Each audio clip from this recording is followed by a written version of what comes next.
Hey guys, I'm just looking at my high school transcript. Kind of feel like a dinosaur. Got the paper copy here, but looking at my classes I took, thinking about the teachers I met, looking at the grades I got.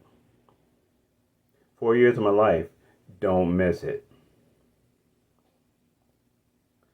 But also thinking about, and in a way, this could be back to school attitude part two, and I got a part three as well, but. Um, I want to talk to you guys today about behavior. Back to school attitude part two, off the record.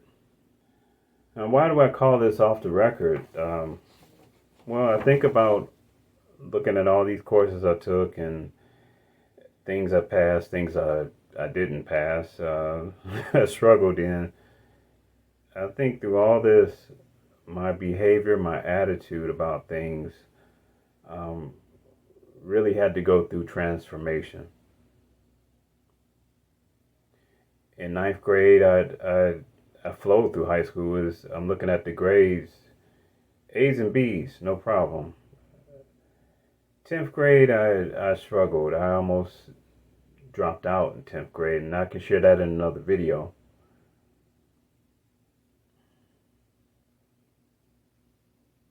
But yeah, 10th grade, my behavior, circumstances in the home, how I felt about certain things, my behavior wasn't the best, and I'm looking at my grades. It could have been better. From 10th grade to 12th grade, they could have been a lot better than what they were, but it is what it is.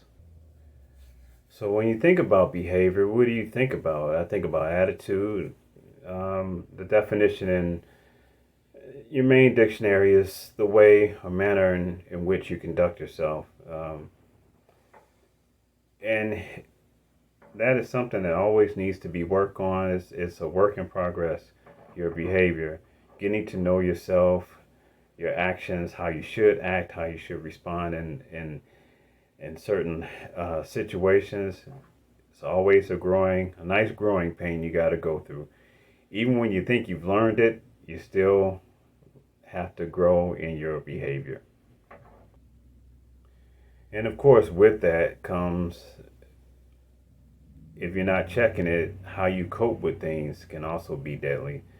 That when you're not checking your behavior, your attitude about things, you can tend to get into negative influences, bad influences that can damage you even more.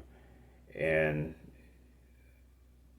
that particular year, high school, I did certain influences that just took me to different places because of just how I was dealing with things at home and just bored with school. So definitely took me on a different route that I had to make up. And I think we've all had those moments where our behavior wasn't the best. We had to really learn how to work on it to be better in the situation next time. And in life, you have a lot of situations that repeat themselves, and hopefully, with every repeat, you get better, you mature. And that makes me think of a certain scripture.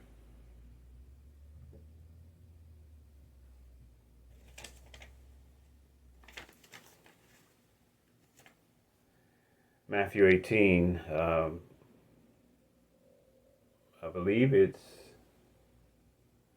33 to 35. Hold on a second. It's 23 to 25. Sorry about that. It makes me think about Matthew 18, 23. Look at my notes here, to 35. And I'm going to paraphrase. I'm going to shoot the scripture up on the screen, but just to paraphrase, this is the scripture that talks about the unmerciful servant. Just a servant who, under a master, had lots of debt. He owed lots of debt to the master. Master came to him, said, "Hey, give me my money." And he didn't have the money.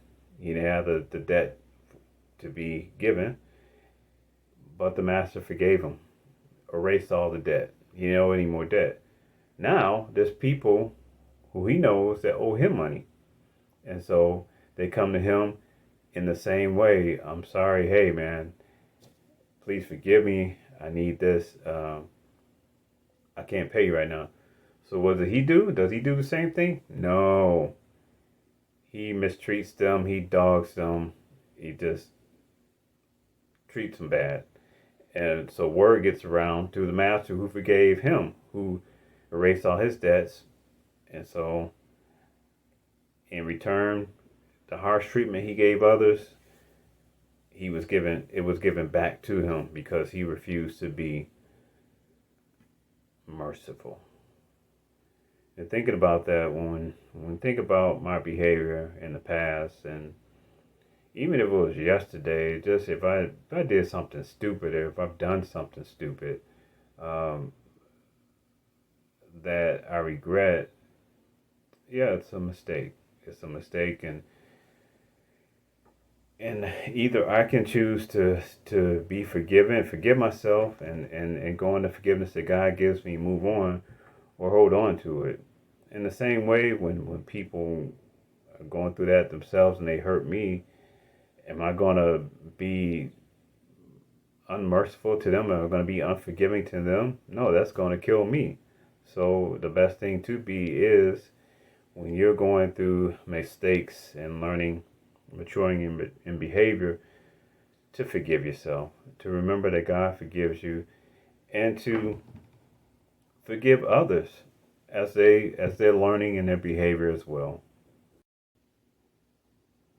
And I think with that scripture, you have to learn how to forgive yourself and grow. You have to learn how to forgive others and let them grow. Because if you don't, how are we going to survive on this planet, really, if we don't forgive each other and mature?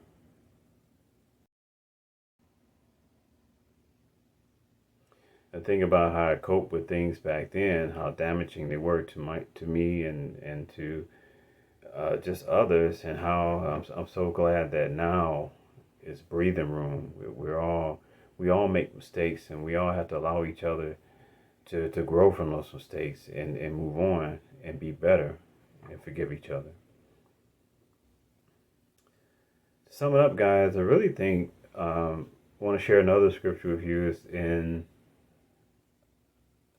2 Corinthians.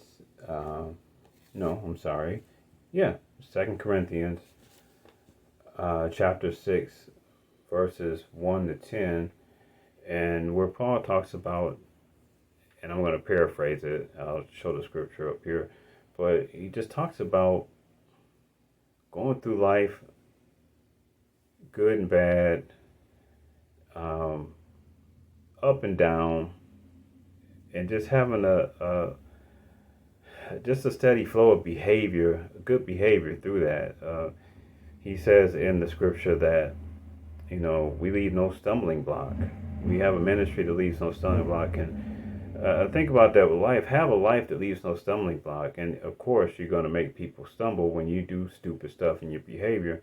But if you're one that learns from it, forgives yourself, ask others to forgive you, then that's like a ministry of reconciliation there is in itself. Is that you've learned, others have learned, and you move on.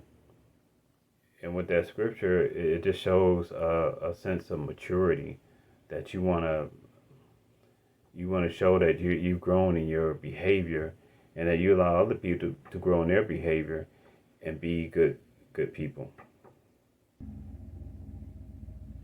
Well, guys, that's my video for today.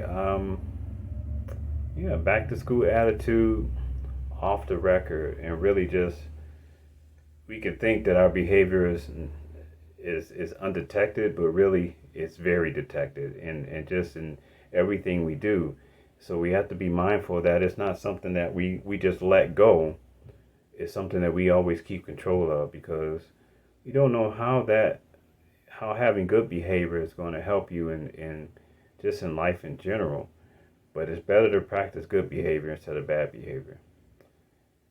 That's my video for today, guys. Donovan out. Peace.